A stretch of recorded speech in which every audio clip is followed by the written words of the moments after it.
Hey, what's up? My name is Elio. I'm from Switzerland, 26 years old. I usually create content in French, but in order to reach a bigger audience, I've opened this channel and yep, here we go with my first video in English.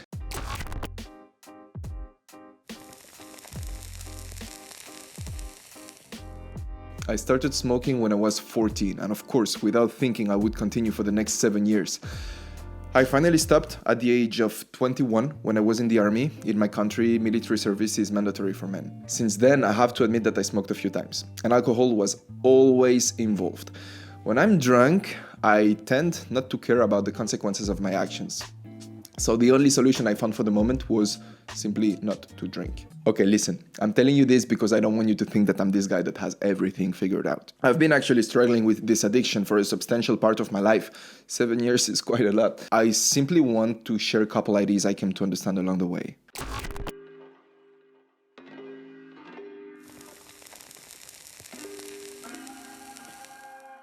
Okay, so everyone knows that the tobacco plant contains a physically addictive substance called nicotine. When you take a puff, you send a dose of it into your bloodstream, fulfilling the craving caused by the previous cigarettes you smoked. Once I read this book in which the author compared smoking to wearing undersized shoes all day long just to feel the pleasure of taking them off once in a while. And I found the analogy quite accurate. I think it's important to understand that each cigarette calls for the next one. It's nothing more than a chain reaction that you triggered with the first cigarette you smoked. If you stop giving your body nicotine, symptoms disappear completely after 3 days. And now you may ask, how do I get hit by the craving for smoking when I'm no longer under the influence of nicotine, after several weeks, for example? And that's where psychological dependence comes in.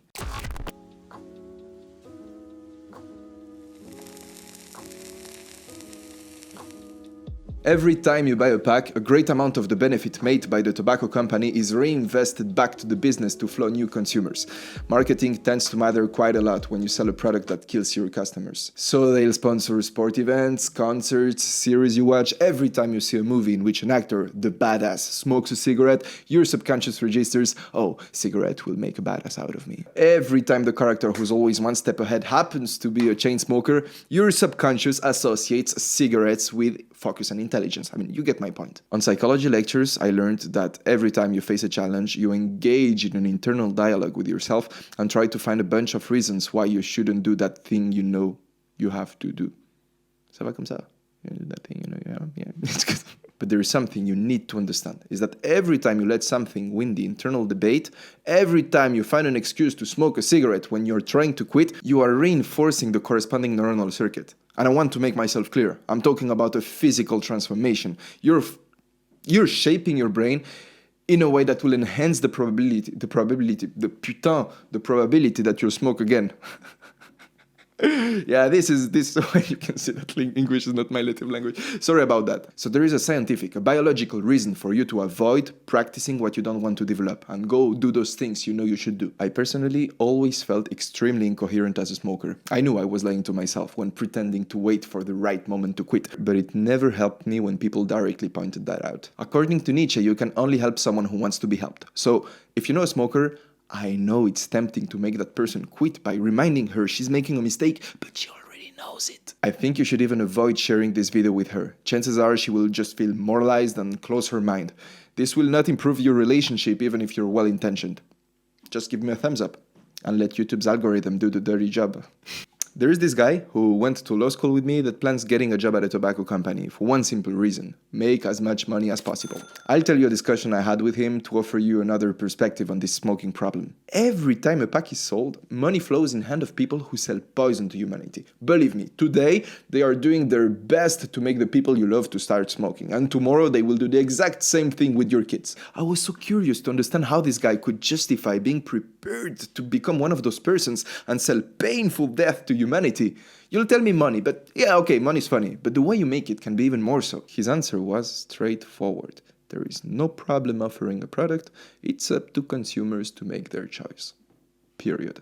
I got a bit destabilized when facing that explanation. You see, the problem is that I'm attached to the concept of the sovereignty of the individual. I believe in free will.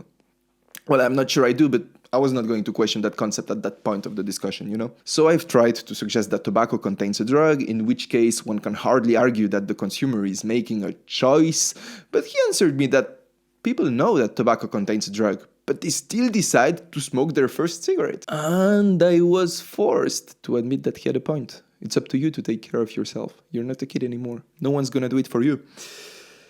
But think about it for 1 second. What's more important for you than the shape of your ass or the size of your bank account? Your health, that's it. It's obvious. To experience life itself, you need a body that works. And once you break it, it's over.